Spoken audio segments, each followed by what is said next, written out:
नमस्कार दोस्तों। आज हमारी जंगल तक की टीम आ पहुंची है एक ऐसे व्यक्ति के घर में जो पेशे से तो सिविल इंजीनियर है, पर उन्होंने अपना पूरा जीवन इन्वायरमेंट और फॉरेस्ट को समर्पित कर दिया है। और आप खुद ही देख सकते हैं कि बिलासपुर सिटी के बीच में यह आज भी एक मिट्टी का घर बना के रहते हैं और इतने सस्टेनेबल तरीके से ये रहते हैं। बहुत ही आश्चर्य की बात है। तो आज का इंटरव्यू बहुत ही मज़ेदार होने वाला है, तो आइए चलते हैं और उनसे बातें करते हैं।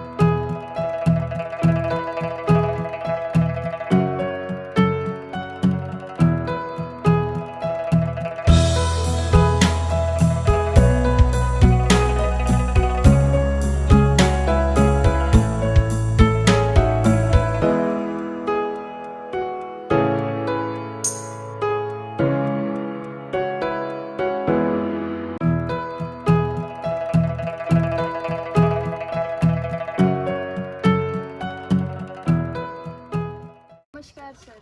नमस्ते नमस्ते। सर, आप हमें अपना परिचय देंगे? हाँ, मेरा नाम प्रथमेश है और पेशे से मैं सिविल इंजीनियर हूँ। एज ए कंसल्टेंट काम करता हूँ। कंस्ट्रक्शन ड्राइंग डिज़ाइन मेरा फील्ड है। मैंने सिविल इंजीनियरिंग में डिप्लोमा किया है और शौक है। बाकी आप लोग देख रहे हैं, है ना, इन्वायरमेंट जंगल से जुड़ा हुआ है। सर, आप हमें अपनी लाइफ जर्नी के बारे में और कैसे जंगल और इन्वायरमेंट ने आपको इन्फ्लुएंस किया और कैसे ये आपके लाइफ में आया, आप इसके बारे में हमें अगर कुछ बताएं। देखिए, पैदा और पला बढ़ा तो मैं शहरों में ही हुआ हूँ, परंतु हमारा गांव जो है वो मंडला जिले में दूर जंगलों के बीच स्थित है। नदी का किनारा है, नर्मदा नदी का किनारा। बचपन से हम छुट्टियों में गांव जाते थे, तो गांव जाने का जो रोमांच था और गांव जाने के जो रास्ता था, रास्ते का रोमांच, वो बहुत अभी तक जहन में बसा हुआ है। हालांकि अब तो सड़क हो गई है गांव तक। पहले 10 किलोमीटर पहले बस से उतरकर जंगल, पहाड़, नदी, ये सब पार करते हुए हमको 10 किलोमीटर पैदल चल के गांव जाना पड़ता था। तो वो जो फीलिंग्स, जंगल के साथ जुड़ाव और नदी, खेत खलिहान, अपने आप जो मन दिमाग में बैठते जाती हैं चीज़ें बचपन से होने के कारण, तो वो रहा। फिर पढ़ाई लिखाई, घूमने फिरने का शौक था ही, घूमते फिरते रहे। यहाँ पर पढ़ाई के बाद जब प्रोफेशनली हम काम में लगे, तब दोस्तों का जो एक ग्रुप था और बस उन्होंने, किसी दोस्त ने कहा कि घूमने चलते हैं, पास में जंगल है, अचानक मार नाम का, पहली बार सुने थे। अमरकंटक के रास्ते में पड़ता है।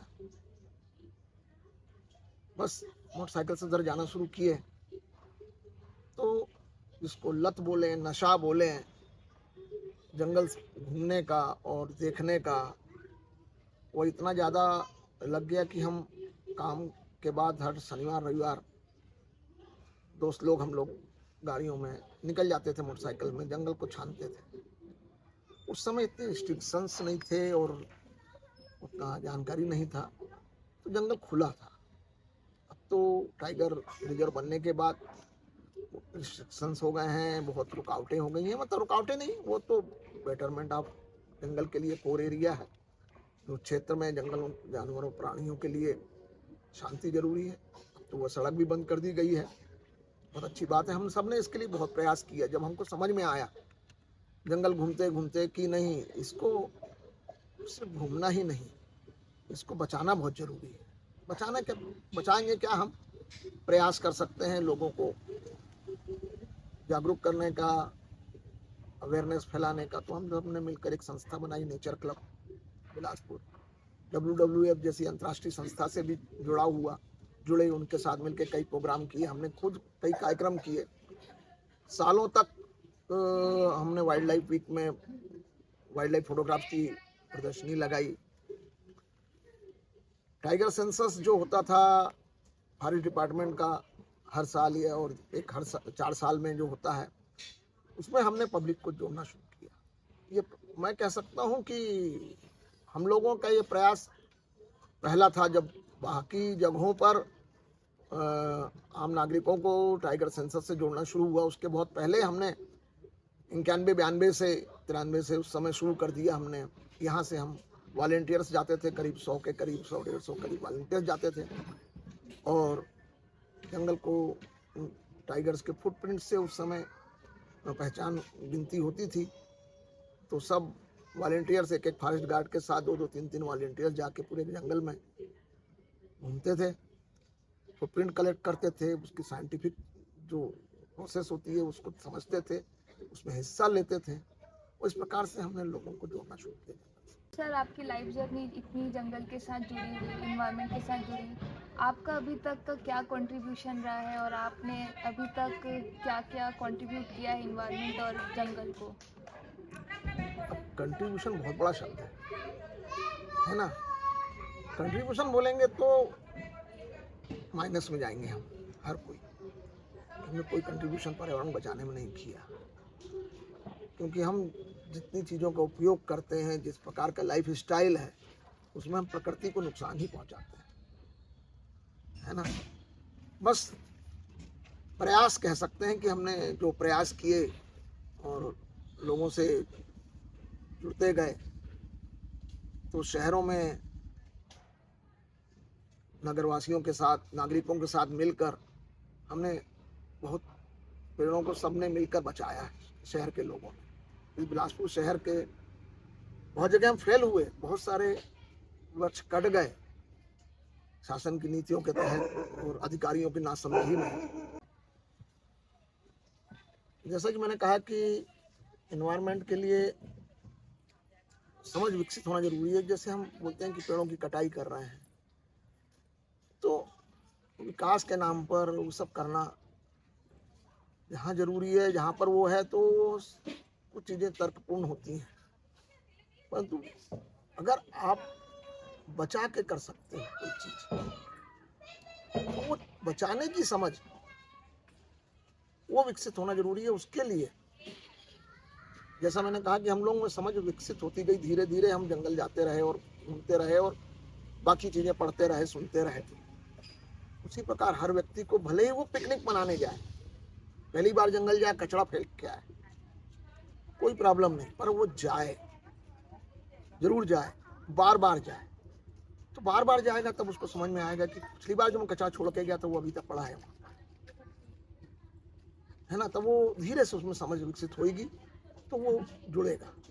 इसलिए जंगल और प्रकृति से, नदी किनारे, तालाब, जरूरी नहीं जंगल, प्रकृति जंगल नहीं है, सिर्फ पहाड़, नदी, मरुस्थल और बहुत सारी चीजें हैं हमारे आसपास, हम जा सकते हैं, देख सकते हैं। हर जगह प्रकृति मौजूद है, तो जाना चाहिए और उसको देखना चाहिए, लोगों को समझना चाहिए अपनी नजरों से क्या हम उसमें कर सकते हैं। तो वही कंट्रीब्यूशन की बात है। जहाँ तक तो कंट्रीब्यूशन तो नहीं, पर अब जो सामूहिक प्रयास हुए हमारे शहर में, तो सामूहिक प्रयासों से बहुत हम लोगों ने कोशिश की कि वृक्षों को बचाएं और बचाएं। अधिकारियों को मजबूर किया, उनको राजी किया कि नहीं, इनको छोड़ो, पेड़ों को, इनको छोड़ के भी आप सड़क बना सकते हो, इनको छोड़ के भी आप कॉलोनी डेवलप कर सकते हो। मैंने ये जो कह सकता हूँ कि जो मेरा पेशा है, ये कॉलोनी जो मैंने डेवलप की है, इसमें आप देखेंगे कि बहुत से बड़े बड़े पेड़ बचे हुए हैं। अभी पुराने खेत में जो आम के पेड़ और सागौन के और जामुन के, कटहल के पेड़ लगे थे, वो बहुत कुछ अभी बचे हुए हैं, बचाने की कोशिश की। और रही बात जंगल की, तो जंगल जो हमारा घर है, अचानक मार हमारा घर जैसा हो गया है। सालों से सैकड़ों हजारों बार गए हैं वहाँ, तो उसके लिए हम सब लोगों ने आवाज़ उठाई, प्रयास किए कि उसको टाइगर रिजर्व बनाया जाए, सुरक्षित किया जाए, जानवरों को डिस्टर्ब ना किया जाए। हमेशा से हमारे मित्र अनुराग शुक्ला, मंसूर खान, मैं और भी कई, डॉक्टर राहलकर, डॉक्टर जोशी और बहुत सारे लोग हैं, सोमावार जी, ये सब लोग, हम लोग जुड़ के इसमें करते रहे और लोगों को जोड़ के हमने प्रयास किया कि जंगल के लिए कुछ वो तो हम लोगों ने वहाँ कैंप भी लगाए, नाकों पे चेकिंग कैंप लगाए ताकि सेंसस से जुड़े ही रहे। पॉलीथीन कचरा साफ करना, जो गाड़ियाँ सड़क बीच से जाती है उसके किनारे से पॉलीथीन साफ करने का काम लोगों को लेकर किया। अकेले तो कोई कुछ नहीं कर सकता, लोगों को लेकर किया हमने। बच्चों को लेकर स्कूल के बच्चों के कैंप लगाए हमने कई, तो वो सब काम किया धीरे धीरे। WWF के साथ जुड़ के अचानक मार कान्हा कॉरिडोर के ऊपर हमने काम किया कुछ साल का, जो आज बहुत अच्छा चल रहा है। WWF का काम, उस कॉरिडोर में काम किया। तो ये सब चीजें थी, लोगों ने किया, बहुत कुछ अच्छा हुआ कह सकते हैं। और हर जगह लोगों को करना चाहिए। सब नई पीढ़ी जो है या जो पढ़ रही हैं, आप लोग जो हैं, अब आप ही लोग को देखिए, आप लोग जंगल से जुड़े हैं और इन्वायरमेंट के बारे में सोचते हैं, तो कैसे बोल सकते हैं कि पीढ़ी इत्तेफाक नहीं रखती है। और हम ये समझते हैं कि पहले से ज़्यादा अभी अवेयरनेस है। आज पर्यावरण के बारे में आप एक बच्चे से भी पूछिए तो उसके कोर्स में जो पढ़ाई में पढ़ रहा है उसको मालूम है कि कचरा बाहर नहीं फेंकना है, डस्टबिन में डालना है। वो अपने माँ बाप से बोलता है कचरा को मत फेंकिए, है ना, कूड़ा को डस्टबिन में डालिए। ये वो नहीं है, ठीक नहीं है।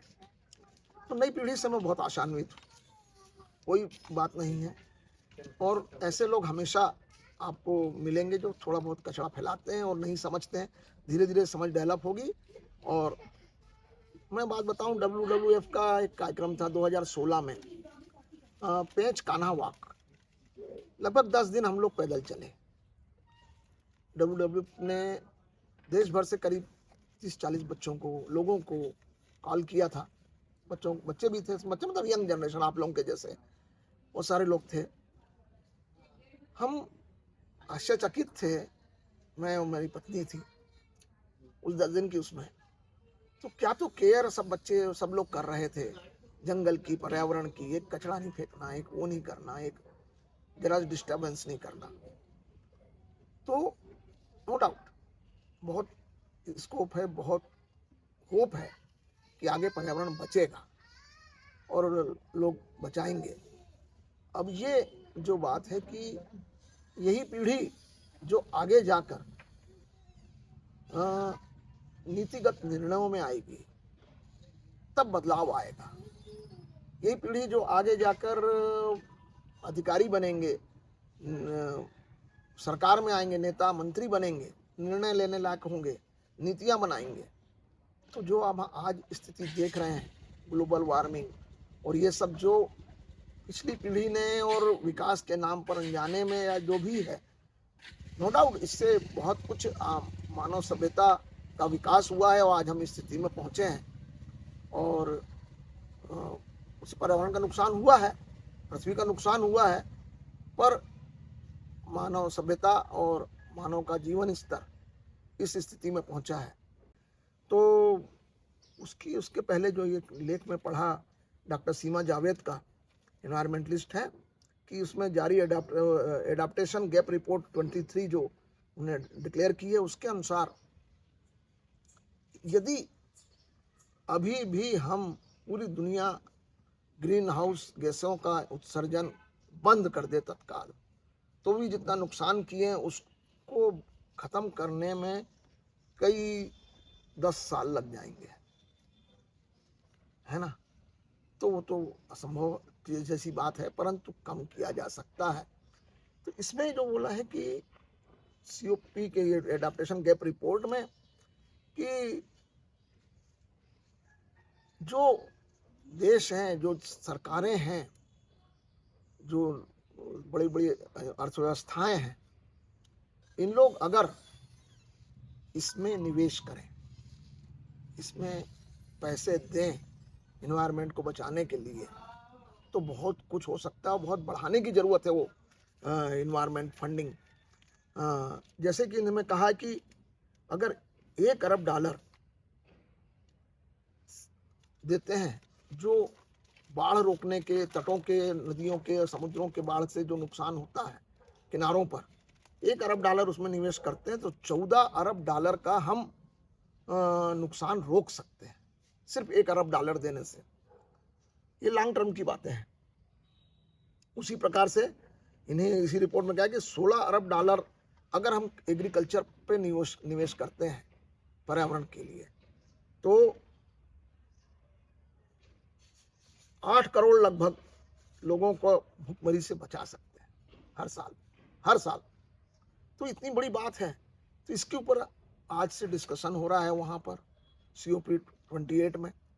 तो आशा करते हैं कि वहाँ से कुछ अच्छा रिजल्ट निकल के आएगा जो सबके। वो मैं कह रहा था कि यही बात जो आज की पीढ़ी की बात आपने कही, तो ये पीढ़ी जब मंत्री स्तर पे, बड़े अधिकारियों के स्तर पे, जहाँ पे पॉलिसी मेकिंग होती है, उस पर पहुँचेगी, तब ये निर्णय लेगी कि नहीं, हाँ, ये $1 अरब या $14 अरब नहीं करना जरूरी है उसको, क्योंकि वो समझ है।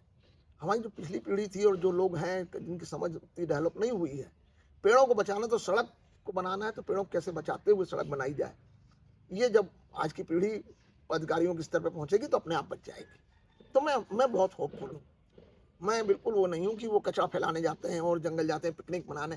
ठीक है, जाते हैं सब लोग, तो हम भी जंगल घूमते हैं, जाते हैं, तो अच्छा लगता है, खुशी होती है, वही खुशी जो सबको बनाते हैं। तो अच्छी बात है, आप जैसे लोग हैं, और सबको शुभकामनाएं हैं कि आगे बढ़ें और इस पृथ्वी को बचाएं। सबसे बड़ी बात कहूँगा कि आज की पीढ़ी के लिए पढ़ें, पढ़ते तो हैं, आज की तारीख में पढ़ना भी बहुत शुरू हो गया है फिर से। जो बोलते थे कि मोबाइल आ गया है और टैब आ गया है और टिंडल आ गया पर लोग पढ़ना बंद, पर फिर से देख रहा हूँ मैं कि पुस्तकों का चलन बढ़ रहा है, लोग पढ़ना शुरू कर रहे हैं, बच्चे पढ़ना शुरू कर रहे हैं। मेरी भांजी 8वीं क्लास में मोटी मोटी उपन्यास पढ़ती है अंग्रेजी के, आश्चर्य, हम नहीं पढ़े। तो पढ़ते हैं लोग और पढ़ेंगे और आगे बढ़ेंगे, पृथ्वी के लिए अच्छा ही होगा। बहुत अच्छा लगा सर आपसे बात करके, और आपकी बातें सुन के बहुत ही अच्छा फील हुआ हमें। और हम आशा करते हैं कि आज के यूथ जब आपकी बातें सुनेंगे तो और भी ज़्यादा मोटिवेटेड होंगे और आगे चल के इन्वायरमेंट और फॉरेस्ट पे और भी अच्छे अच्छे काम होंगे। Thank you so much sir. Thank you Shobha, और थैंक यू रोशन, आप लोगों के लिए बहुत बहुत शुभकामनाएं, आगे बढ़िए। मैं थोड़ा सा दिखाते जा रहा हूँ, बताता हूँ। जैसे बताया मैंने कि मैं सिविल इंजीनियर हूँ, और तो सिविल इंजीनियर नाते मैं समझता हूँ कि कहाँ कितनी मजबूती की ज़रूरत है, कितना चल जाएगा। हमारे पुराने मकान जो थे, गांव के घरों के, जो से पुराने मकान शहरों में भी थे, मिट्टी के थे और सालों साल चले हैं, कोई उसमें नहीं है। तो मैंने इसको भी मिट्टी, लकड़ी और बांस से बनाने की कोशिश की और बनाया। मैं उस चीज़ को समझते हुए, आप लोग भी देख रहे हैं कि इसमें लकड़ी, मिट्टी, बांस का उपयोग ही हुआ है, और मिट्टी की जुड़ाई है, मिट्टी का प्लास्टर है और मिट्टी का फ्लोर भी है। और ये एक सुकून भी देता है हमको, वेव्स अच्छी आती है कह सकते हैं। और ये जो चित्रकारी देख रहे हैं आप लोग, ये बताऊं आपको, ये गोंड आर्ट है, ये गोंडी आर्ट है। ये पाटनगढ़ है, डिंडोरी जिला में एक जगह, वहाँ पर पूरे गांव के लोग इस कला को विकसित किए हैं, वो गोंडी आर्ट को पूरे देश में फैलाया है। वहीं से हम लोगों को बुलाए थे, उन लोगों ने ये गोंडी आर्ट यहाँ पर बनाया है। और इस घर में सीमेंट का उपयोग बहुत कम हुआ है।